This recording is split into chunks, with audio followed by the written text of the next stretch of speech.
بسم اللہ الرحمن الرحیم۔ عزیز طلبہ السلام علیکم۔ آج ہم سبق نمبر 5 سال اول ادیب کی عزت کے ٹائٹل سے ہم کل شروع کیا ہوا تھا۔ ہم نے پریم چند کا لکھا ہوا تو ایک پیرا چھوٹا سا پیرا ہم نے پہلے پڑھا تھا۔ آج ہم اس کو آگے کنٹینیو کریں گے۔ کہانی ہے، دلچسپ ہے، اس کو بس ہم نے ریڈ آؤٹ ہی کرنا ہے۔ ایک آدھ دو پیرے اس کے امپورٹنٹ ہیں جو بعد میں بتاؤں گا۔ چائے پی کر انہوں نے قلم دعوات سنبھالی اور کتاب لکھنے میں محو ہو گئے، مصروف ہو گئے۔ جو اس کا کام تھا، جو ہی وہ پھیکی جیسی بھی چائے تھی وہ پی کر انہوں نے اپنا کام شروع کر دیا، جو ان کے خیال میں اس صدی کی بہترین تصنیف ہوگی۔ یعنی جو میں لکھ رہا ہوں وہ اس 100 سالوں میں اس سے اچھا کسی نے نہیں لکھا ہوگا، جس کی اشاعت ان کو کار گمنامی سے نکال کر، یعنی جس میں وہ ابھی تک ان کو کوئی نہیں جانتا، گمنامی کے گڑھے میں ہے۔ اور وہ جو ہے وہ کہتے ہیں کہ دنیا جو ہے اس وقت میں بالکل ناموری میں نہیں ہوں، گمنام ہوں، لیکن مجھے یہ کتاب جو ہے وہ آسمان کی بلندیوں تک پہنچا دے گی، ناموری کے آسمان پر پہنچا دے گی۔ اور آدھا گھنٹہ کے بعد بیوی آنکھیں ملتے ہوئے آ کر بولی، چائے پی چکے؟ اب بیوی نے ان سے پوچھا ہے تو قمر نے خوش ہو کر جواب دیا۔ یہ ہے سیٹسفیکشن کہ اس نے خوش ہو کر جواب دیا، ہاں پی چکا، زبردست تھی، بہت اچھی بنی تھی۔ تو بیوی نے آگے سوال کیا کہ مگر دودھ اور چینی کہاں سے لائے تھے؟ تو آگے اپنے آپ کو مطمئن کرنا، غالب یہ خیال اچھا ہے۔ کہتے ہیں کہ آج کل سادہ چائے اچھی معلوم ہوتی ہے۔ سادہ، اس کو چائے کیسے کہیں گے؟ جو 20 دفعہ ابالی ہوئی تھی، پتی، چینی ہے نہیں، دودھ ہے نہیں، تو ہلکا پانی پیلا ہوا ہوگا۔ تو کہتا ہے کہ یہ سادہ چائے تھی اور بہت اچھی تھی۔ دودھ اور چینی ملانے سے چائے کا ذائقہ بگڑ جاتا ہے۔ جب نہ ہو چیز تو اپنے آپ کو مطمئن کرنا ہے۔ تو اس نے کہا ہے کہ اگر اس میں چینی ملائیں یا دودھ ملائیں تو ذائقہ بگڑ جاتا ہے۔ ڈاکٹروں کی بھی یہی رائے ہے، ڈاکٹر بھی یہی کہتے ہیں کہ ان کا استعمال صحیح نہیں ہے۔ یورپ میں تو دودھ کا رواج ہی نہیں رہا، جیسے روز یورپ جاتا رہا ہو۔ یہ یورپ میں تو دودھ کا بالکل رواج نہیں ہے۔ یہ تو ہمارے ہاں کے رئیسوں کی ایجاد ہے، جو نواب لوگ ہیں انہوں نے یہ دودھ پتی اور یہ سسٹم بنا رکھا ہے۔ ایسی کوئی بات نہیں ہے اس کے، وہ یہ بھی ایک پورا مضمون لگا دیا اپنی بیوی کو بتانے کے لیے کہ دودھ چینی کے بغیر کمال کی چائے تھی جو میں پی کر بیٹھا ہوں۔ آگے بیوی کہتی ہے، نہ جانے آپ کو پھیکی چائے کیوں کر اچھی معلوم ہوتی ہے؟ پتہ نہیں، سمجھ نہیں آتی کہ آپ کو یہ چائے کیسی اچھی لگتی ہے۔ مجھے جگہ کیوں نہ لیا؟ پیسے رکھے تھے؟ قمر نے جواب نہ دیا اور پھر لکھنے لگے۔ ان کو پتہ ہوگا کتنے رکھے تھے، ظاہر ہے وہ ہسبینڈ ہے، گھر کا مالک ہے، اس کو پتہ ہوگا کہ کتنے رکھے تھے۔ رکھے ہی نہیں ہوں گے شاید، یا ہوں گے تو بہت تھوڑے ہوں گے۔ تو وہ پھر لکھنے لگے، جوانی ہی میں انہیں یہ بیماری لگ گئی تھی۔ جوانی ہی میں انہوں نے یہ لکھا پڑھی شروع کر دی، اور آج 20 سال سے وہ اسے پالے ہوئے تھے۔ یعنی یہ شعر و شاعری کرتے، یہ کام کرتے انہیں 20 سال کا عرصہ گزر چکا تھا۔ انڈرلائن کیجیے گا، یہ آبجیکٹو ہے۔ اس بے نیازی کی شان سے جو ادیبوں کی امتیازی صفت ہے کہ جو ادیب ہوتا ہے اس سے کوئی غرض نہیں ہے، وہ بس جیسا مل گیا کھا لیا، جو کچھ ہے یہ ان کی ایک اپنی امتیازی صفت ہے، خاص طور پہ ان کے ساتھ گنی جاتی ہے۔ تو انہوں نے بھی کسب معاش کے کسی اور ذریعے کی طرف توجہ نہ کی۔ کسب معاش، روزی کمانا، کوئی اور طریقہ، یہ نہیں صحیح تو کوئی اور، وہ نہیں صحیح تو کوئی اور کر لیں، نہیں۔ اس نے لکھنے سے ہی، جب کہ اس کے حالات نہ بدلے نہ سدھرے، اس نے یہ کام چھوڑا نہیں ہے۔ وہ 20 سال سے اسی کام میں لگا ہوا ہے۔ جیسی زندگی اوپر زندگی کا نقشہ ہمیں ملتا ہے، یہ غربت کی انتہا ہے، اس کے باوجود بھی اس نے کوئی اور ذریعہ نہیں اپنایا کہ اگر اس سے روزی نہیں ملتی تو کوئی اور کر لوں، لیکن بالکل نہیں۔ اس بیماری میں جسم گھل گیا، صحت گھل گئی، یعنی ہر چیز ختم ہو گئی، کمزور ہو گیا۔ ظاہر ہے جب کھانے کو کچھ نہ ہو تو صحت بھی گھل گئی، صحت بھی کمزور ہو گئی۔ اور اس کے ساتھ کیا ہوا کہ 40 سال کی عمر میں بڑھاپے نے آگے گھیر لیا، کہ عمر 40 سال ہے، ابھی اتنا زیادہ عمر نہیں ہوئی کہ اس کو بوڑھا کہہ لیں، لیکن غربت نے ان کو بوڑھا کر دیا تھا۔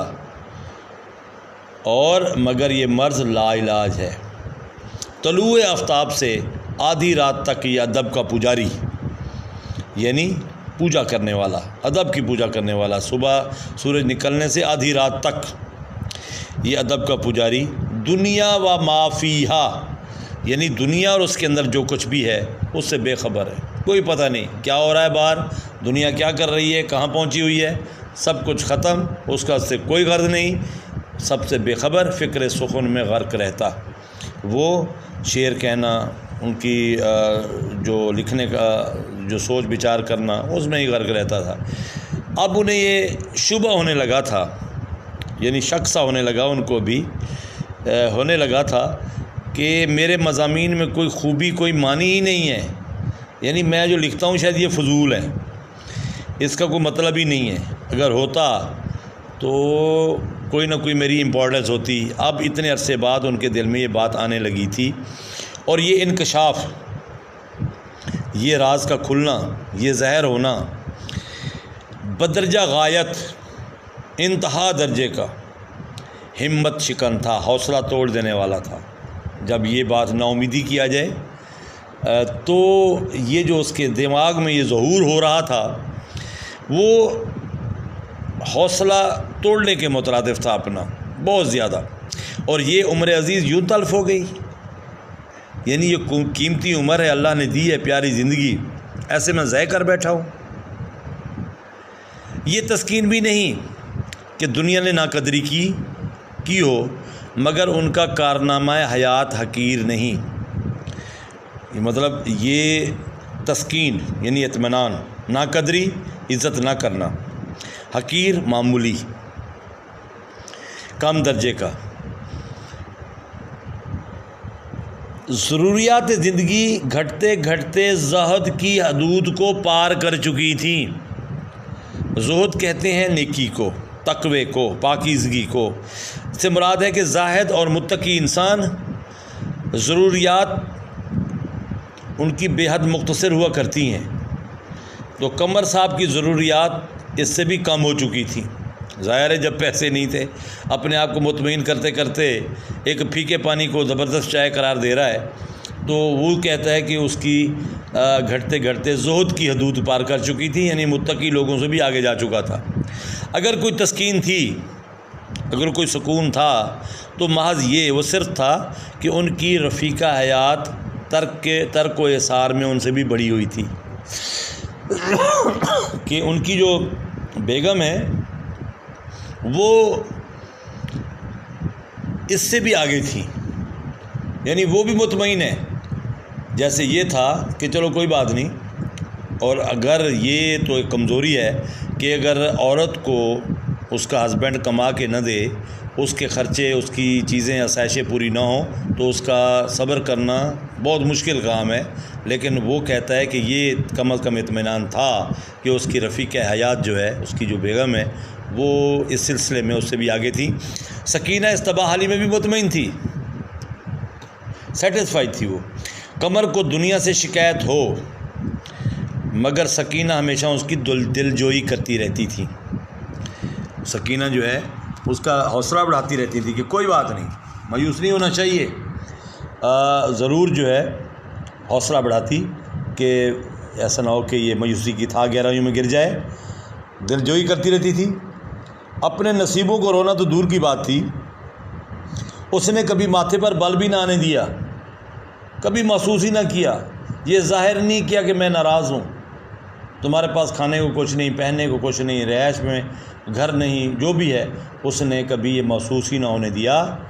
اور سکینہ نے چائے کا پیالہ سمیٹتے ہوئے کہا، اس کا جو اس نے چائے پی تھی وہ پیالہ اٹھایا اور کہتی ہے، تو جا کر گھنٹہ آدھا گھنٹہ کہیں گھوم پھر کیوں نہیں آتے، کوئی سیر سپاٹا کر لو، کوئی صبح جاؤ واک کرو۔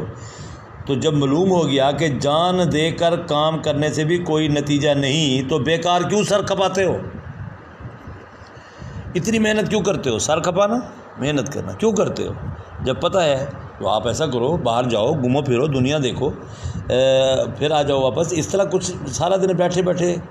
قمر نے بغیر قلم اٹھائے ہوئے کہا، لکھنے میں کم از کم یہ تسلی تو ہوتی ہے کہ کچھ کر رہا ہوں۔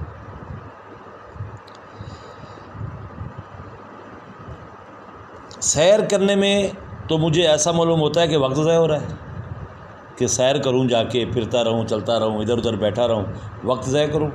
یہاں کچھ کر رہا ہوں، اس کا معاوضہ ملے نہ ملے، کم از کم تسلی تو ہے کچھ کر رہا ہوں، کو لکھ رہا ہوں. یہ اتنے لکھے پڑھے آدمی، بیوی کہتی ہے آگے سے، ہر روز ہوا کھانے جاتے ہیں، مطلب سیر کرنے، تازہ ہوا میں سانس لینے، تو یہ کیا اپنا وقت ضائع کرتے ہیں؟ یعنی وہ وقت ضائع کرنے کے لیے جاتے ہیں. تو آگے ان کا جواب بھی دیکھیں، مگر ان میں سے زیادہ تر وہی لوگ ہوتے ہیں جن کو سیر کرنے سے مالی نقصان نہیں ہوتا. ان کے پاس وقت ہے، وہ اگر گھنٹہ 2 گھنٹہ سیر سپاٹا کرتے ہیں تو ان کو کوئی فرق نہیں پڑتا، ان کے پاس سب کچھ ہوتا ہے، ان کے پاس ان کا کام چل رہا ہوتا ہے. اکثر تو سرکاری ملازم ہوتے ہیں، اکثر تو ان میں سرکاری ملازم ہوتے ہیں جن کو ماہوار تنخواہ مل جاتی ہے، چھٹیاں ہوں، کام کچھ نہ ہو، جو بھی ہے ان کو تو پہلے کو تنخواہ مل گئی، تو وہ سیر نہ کریں تو کیا کریں. یہ ایسے لوگ ہوتے ہیں جن کی عوام میں عزت ہے، ان لوگوں کی عوام میں عزت ہے. وہ لوگ ہوتے ہیں جو سیر سپاٹے کرتے ہیں، جو ادھر ادھر رہتے ہیں. میں کس لیے جاؤں؟ اور اب وہ کہتا ہے آگے سے، پھر مایوسی کی باتیں ہیں، وہ کہتے ہیں میں تو مل کا مزدور ہوں، میں تو مل کا مزدور ہوں. تم نے کبھی مزدوروں کو بھی ہوا کھاتے دیکھا ہے؟ مزدور صبح اپنا سامان لے کر مزدوری کی تلاش میں نکلتا ہے، نہ کہ سیر کرنے جائے، واک کرے، ایکسرسائز کرے. اس کی ایکسرسائز تو سارا دن ہے، جب کام کرے گا بیچارہ سارا دن کام کرے گا تو اور ایکسرسائز کیا ہوگی. جنہیں کھانے کی کمی نہیں، ان کو ہوا کی ضرورت ہے. ادیب تو تھا نا، باتیں تو ادیبوں والی لکھی ہے مصنف نے. وہ کہتا ہے کہ کھانے کی کمی نہیں ہے تو وہ جائیں ہوا کھائیں. جنہیں روٹیوں کے لالے ہوں، جن کے پاس کھانے کو کچھ نہ ہو، جن کے پاس کھانے پینے کو کچھ نہ ہو، وہ ہوا کیا کھائیں گے؟ پھر تندرستی اور لمبی عمر کی بھی ان کو ضرورت ہوتی ہے. اس بار کو سر پر کچھ دن اور اٹھائے رکھنے کی خواہش مجھے کیا ضرور ہے؟ دیکھیں بات تو مجھے سیکھی ہیں. وہ کہتے ہیں کہ جن کے پاس سب کچھ ہے وہ مرنا نہیں چاہتے، وہ اپنے آپ کو تندرست رکھتے ہیں، وہ لمبی عمر کی خواہش رکھتے ہیں، ان کے بڑے بڑے محل ہیں، ان کے پاس سواری ہے، ان کے پاس پیسہ ہے. وہ تو چلو جینے کی کوشش کریں، جتنا ہو سکے ان کی لمبی عمر ہو، ان کی اس واک سے، اس طرح کی جو صحت مند جو ہے مشغلیں ہیں وہ ہونے چاہیے. لیکن میں کیوں کروں؟ زندگی تو میرے لیے پہلے بوجھ ہے. اس بار کو سر پر کچھ دن اور اٹھائے رکھنا خواہش مجھے کیا ضرور ہے؟ اگر میں جا کے اپنی لمبی عمر کے لیے یہی کام کروں کہ کچھ عمر بڑھ جائے، بیمار نہ ہو جاؤں، فلاں نہ ہو جائے، تو پہلے زندگی میرے لیے بوجھ ہے. تو آپ کیا چاہتی ہو کہ میں اس بوجھ کو اور اٹھائے رکھوں؟ سکینہ نے مایوسی میں ڈوبی ہوئی باتیں سنی تو آنکھوں میں آنسو بھر آئے. بات تو اس کی درست تھی، جو بات کر رہا تھا بات تو اس کی تقریباً صحیح تھی. اس کی آنکھوں میں آنسو بھر آئے اور اندر چلی گئی. اس کا دل کہتا تھا کہ اس تپ کا ایک دن پھل اس کو ضرور ملے گا. یہاں تپ سے مراد سخت محنت ہے، سخت مشقت ہے. تو اس نے یہی بات کی کہ محنت کر رہا ہے، محنت کا پھل ملتا رہتا ہے، انشاءاللہ اس کو بھی ایک نہ ایک دن اس کا پھل ملے گا. دولت حاصل ہو نہ ہو، لیکن قمر صاحب یاس کی حد تک جا پہنچے تھے. یعنی اس وقت قمر صاحب جو ہیں، پتہ نہیں دولت ملے یا نہ ملے، وہ یاس کی حد تک، یعنی نا امیدی کی کیفیت ان پر چھائی ہوئی تھی. جس طرح کی انہوں نے باتیں کی ابھی بیوی سے، تو اس میں نا امیدی کی جھلک واضح تھی. اور اس وقت اس حد تک یہ پہنچ گئے تھے جہاں سے سمت مخالف میں طلوع ہونے والی امید کی سرخی بھی نہیں دکھائی دیتی. مفہوم اس کا یہ ہے کہ قمر صاحب لوگوں کا رویہ دیکھ دیکھ کر اس حد تک مایوس ہو چکے تھے کہ انہیں مستقبل میں امید کی کوئی کرن بھی دکھائی نہیں دیتی تھی. یعنی اس طرح ان کو انتہائی مشکل خیالات کا سامنا تھا، انتہائی مایوس ہو چکے تھے. اور یہ باتیں جو اس نے اپنی بیوی سے کی ہیں، لیکن اس دوران جو اگلا منظر آتا ہے اس میں وہ کہتے ہیں کہ ایک رئیس کہ یہاں کوئی تقریب ہے، کوئی امیر آدمی ہے، اس کے پاس کوئی تقریب ہے، کوئی مجلس ہے، کوئی دعوت ہے، اس نے حضرت قمر کو بھی مدعو کیا ہے۔ آج ان کا دل خوشی کے گھوڑے پر بیٹھا ناچ رہا ہے، یعنی اس نواب نے، اس راجہ نے اس کو شرکت کی دعوت دی ہے، مدعو کر لیا ہے اس موقع پر، تو ان کا دل بہت خوش ہے، بہت پرمسرت ہے، اور سارے دن وہ اسی تخیل میں محو رہے، انہی خیالات میں گم رہے، اسی تصور میں ڈوبے رہے کہ راجہ صاحب کن الفاظ میں ان کا خیر مقدم کریں گے۔ جب میں جاؤں گا تو راجہ صاحب گیٹ پہ آئیں گے اور میرا کن الفاظ کے ساتھ مجھے خوش آمدید کہیں گے، وہ کن الفاظ میں ان کا میں کیسے ان کو جواب دوں گا، کن الفاظ میں ان کو جواب دوں گا، کن مضامین پر گفتگو ہوگی، کیونکہ میں ایک ادیب ہوں اور ادب کے لحاظ سے بات چیت چلے گی، تو پتہ نہیں کون سا مضمون اٹھاتے ہیں، کس پر بات ہوتی ہے، اور کن کن اصحاب سے ان کا تعارف کرایا جائے گا، کیونکہ اس وقت صرف ایک نہیں دعوت ہے، کئی نواب ہوں گے، کئی امیر لوگ وہاں ہوں گے، ان سے کن کن سے پتہ نہیں اس کی تعارف کرواتے ہیں۔ سارا دن وہ انہی خیالات کے لطف اٹھاتے رہے، مزے لیتے رہے۔ بڑی دعوت کا تصور ہے، پھر ان کا استقبال، پھر وہاں بڑے بڑے لوگ ہوں گے، ان کے ساتھ ملنا جلنا، ان کا تعارف۔ اس موقع کے لیے انہوں نے ایک نظم بھی تیار کی، ایک نظم لکھ دی، اور جس میں انہوں نے زندگی کو ایک باغ سے تشبیہ دی۔ اب اندازہ کریں کہ کچھ پہلے ہم نے لائنز میں دیکھا کہ وہ اپنی زندگی سے تنگ ہیں، زندگی کو بوجھ کہہ رہے ہیں، وزن کہہ رہے ہیں کہ کب تک یہ اٹھاؤں میں، اور اب ابھی دعوت نامہ آیا ہے تو اس کا خیالات بدل گئے، اس نے زندگی کو تشبیہ دی ہے باغ سے۔ اور کمال ہے کہ سراب ہستی